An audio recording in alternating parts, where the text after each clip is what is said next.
ಮಣಿಪುರದಲ್ಲಿ ನಡೆಯುತ್ತಿರುವ ಹಿಂಸಾಚಾರವನ್ನು ಖಂಡಿಸಿ ಮತ್ತು ಮಹಿಳೆಯರಿಗೆ ಘನತೆಯ ಬದುಕನ್ನು ಖಾತರಿಸಿಗೊಳಿಸಬೇಕೆಂದು ಆಗ್ರಹಿಸಿ ಸಮಾನ ಮನಸ್ಕ ನಾಗರಿಕರ ಸಂಘಟನೆ ವತಿಯಿಂದ ಮಂಗಳೂರಿನ ಕ್ಲಾಕ್ ಟವರ್ ಮುಂದೆ ಪ್ರತಿಭಟನೆ ನಡೆಯಿತು. ಈ ಸಂದರ್ಭದಲ್ಲಿ ಮಾತನಾಡಿದ ವಿಮುಕ್ತಿ ಟ್ರಸ್ಟ್ನ ಫಾದರ್ ವಿನೋದ್, ಮಣಿಪುರದಲ್ಲಿ ನಡೆಯುತ್ತಿರುವುದು ಮಾನವ ಹಕ್ಕುಗಳ ಸ್ಪಷ್ಟ ಉಲ್ಲಂಘನೆಯ ಕೃತ್ಯವಾಗಿದೆ.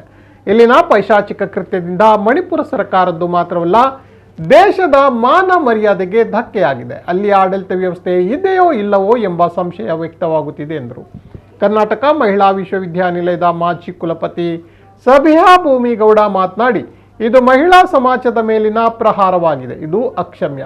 ಕೃತ್ಯ ನಡೆದು 2 ತಿಂಗಳು ಕಳೆದರೂ ಪ್ರಧಾನಿ ಮತ್ತು ಗೃಹ ಸಚಿವರ ಸಹಿತ ಆಡಳಿತ ವ್ಯವಸ್ಥೆಯು ಕ್ರಮ ಕೈಗೊಳ್ಳದಿರುವುದು ವಿಪರ್ಯಾಸ. ಸರ್ಕಾರದ ಮೌನವು ಲಜ್ಜೆಗೇಡಿತನದ್ದಾಗಿದೆ ಎಂದು ಹೇಳಿದ್ದಾರೆ. ಕರ್ನಾಟಕ ರಾಜ್ಯ ಮಹಿಳಾ ವಿರೋಧಿ ಒಕ್ಕೂಟದ ನಾಯಕಿ ವಾಣಿ ಪೆರಿಯೋಡಿ, ಜಮಾತೆ ಇಸ್ಲಾಮಿ ಹಿಂದ್ ಮಹಿಳಾ ಘಟಕದ ದಕ್ಷಿಣ ಕನ್ನಡ ಜಿಲ್ಲಾಧ್ಯಕ್ಷ ಸಬಿಹಾ ಮೊಮಿನ್, ಆಪ್ ಮುಖಂಡ Rajendra Kumar, welfare party of ಇಂಡಿಯಾದ ಜಿಲ್ಲಾಧ್ಯಕ್ಷ ಸರ್ಫರಾಜ್, ಈಶಾನ್ಯ ರಾಜ್ಯದ ವಿದ್ಯಾರ್ಥಿನಿ ಟಿನಾರ್ಕರು, ಜಿಐನ ಜಿಲ್ಲಾ ನಾಯಕಿ ಡಾಕ್ಟರ್ ಫಿದಾ, ಯುವ ಮುನ್ನಡೆ ಮಂಗಳೂರು ಇದರ ಮುಖಂಡ ಮೊಹಮ್ಮದ್ ನಿಸಾರ್, ನಿವೃತ್ತ ಪ್ರಾಧ್ಯಾಪಕ ಡಾಕ್ಟರ್ ಭೂಮಿಗೌಡ ಮಾತನಾಡಿದರು. ಸಾಮಾಜಿಕ ಕಾರ್ಯಕರ್ತರಾದ ವಿದ್ಯಾ ದಿನಕರ್, ಶಬೀರ್ ಅಹಮದ್ ಮೊದಲಾದವರು ಪಾಲ್ಗೊಂಡಿದ್ದರು.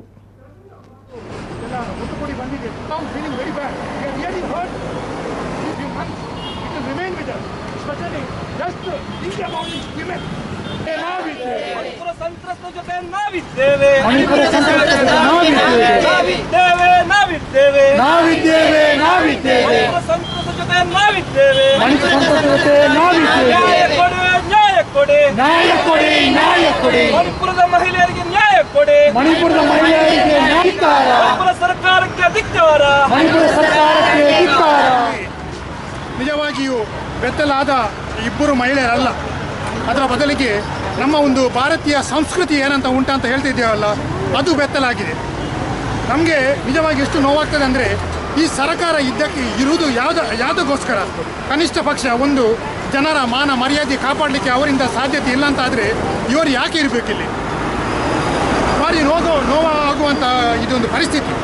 ಅದೇನೋ ಒಂದು ವಿಡಿಯೋ ಮಾತ್ರ ವೈರಲ್ ಆಗಿದೆ, ಇನ್ನೆಷ್ಟೋ ವಿಡಿಯೋಗಳಿವೆ ಅದು ವೈರಲ್ ಆಗಲಿಲ್ಲ. ವೈರಲ್ ಆಗಲಿಕ್ಕೆ ಅವರು ಬಿಡಲ್ಲ, ಯಾಕಂದರೆ ಅವರ ಹಿಡಿತದಲ್ಲಿ ಎಲ್ಲ ಇದೆ.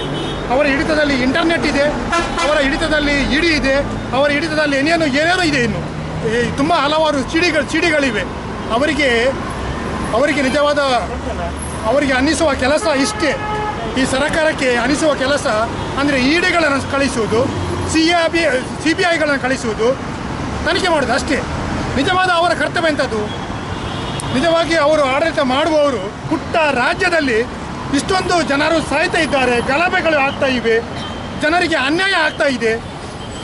ಎಷ್ಟೊಂದು ಕುಟುಂಬಗಳು, ಸಾವಿರಾರು ಕುಟುಂಬಗಳು ಅವರು ಬೀದಿಪಾಲ ಆಗಿದ್ದಾರೆ. ಅವರ ಮನೆಯನ್ನು ಬಿಟ್ಟು ಇವತ್ತು ಎಲ್ಲೆಲ್ಲಿಯೂ ನಿರಾಶ್ರಿತ ಕೇಂದ್ರಗಳಲ್ಲಿ ಜೀವನ ಮಾಡ್ತಾ ಇದ್ದಾರೆ.